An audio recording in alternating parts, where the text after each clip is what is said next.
In this tutorial, I'll show you how to open an Uber Eats driver account in the USA. First, go to the Uber Eats website or download the Uber Driver app from the App Store. Click on Sign Up to Deliver to start the registration process. Next, fill in your basic details like your name, email, phone number, and set up a password for your account. Now choose your delivery method.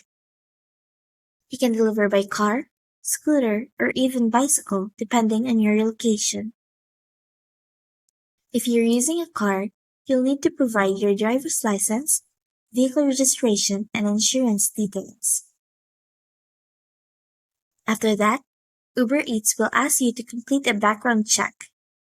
This includes verifying your driving record and checking for any criminal history. The review process usually takes a few days. Once you've passed the background check, you'll receive a confirmation email.